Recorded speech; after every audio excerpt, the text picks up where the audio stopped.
I asked John Lynch a couple of days ago at his press conference, like, how would you respond to the criticism that you're having a bad offseason? I mean, you didn't extend Debo, you haven't traded Jimmy, you didn't sign that many people. And he went on and on about how great the special teams is, which, okay, fine, that's what you're going to say. But then at the end, he said something I wasn't expecting. He said, we've spent a lot the last 5 years, top 5, top 10 in cash spending, cap spending. We always knew that eventually we were going to have to dial it back. We were planning on dial it back this year, and this is all part of the plan. I was like, what?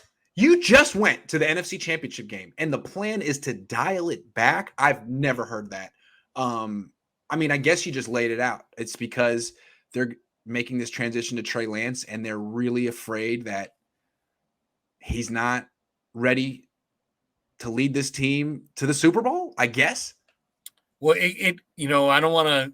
I hate the told you so stuff, but you and I, one of the first shows we did, we talked about the Super Bowl window, and your feeling was the Super Bowl window is open and tied it to Debo. Yeah. My opinion was that the Super Bowl window is actually closed, and that it has to reopen only after Trey Lance establishes who Trey Lance is. Yeah. So maybe they feel that their Super Bowl window is not currently open.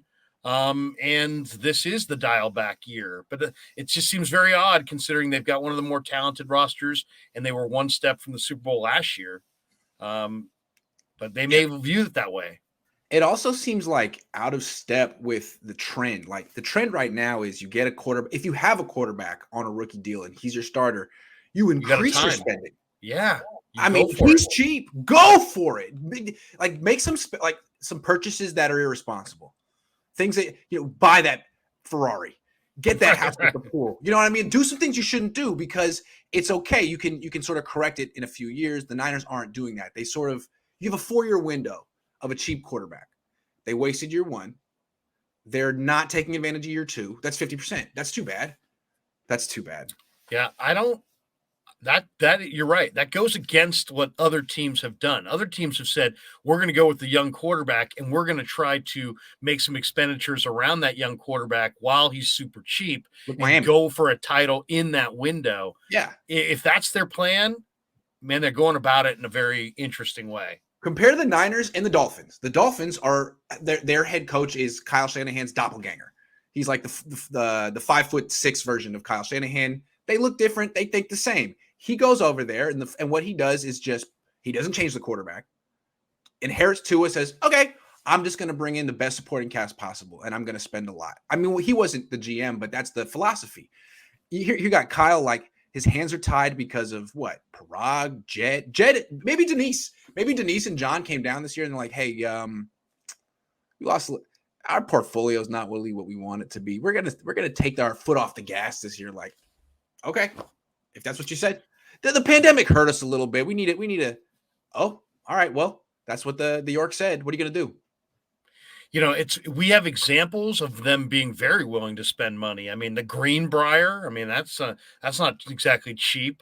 Taking the entire team to Arizona, having everybody live in a hotel for a month or whatever it was, that wasn't cheap.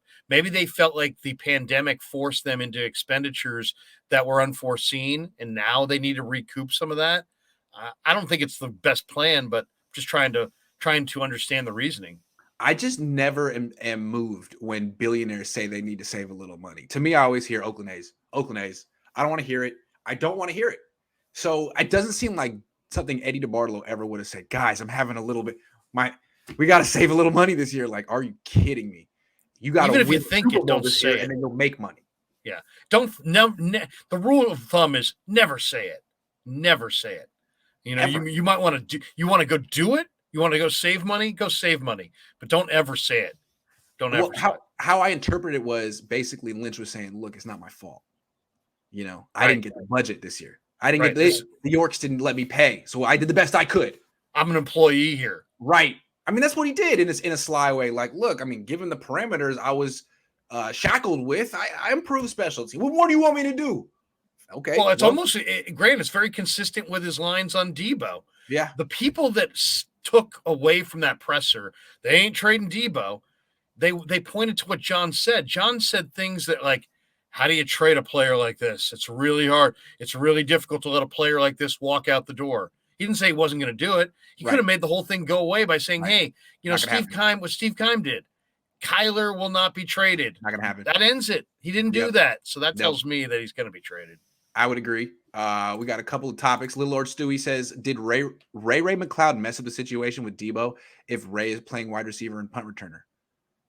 Yeah, that's what happened. The Niners signed Ray and Debo got he threatened. It's like, oh, Ray's going to take my job. I'm out of here. Ray is going to take my job. The entire season's undone by the Ray McLeod edition. Absolutely. That's what it was. It was the disrespect. Robert says if the Niners had the first pick in the draft, who would you pick? Is it possible that player could drop to 10? They had the first pick in the draft. How about that safety? Yeah. They'd probably go Aiden Hutchinson and say, oh, we got Bosa on one side, Hutchinson on the other.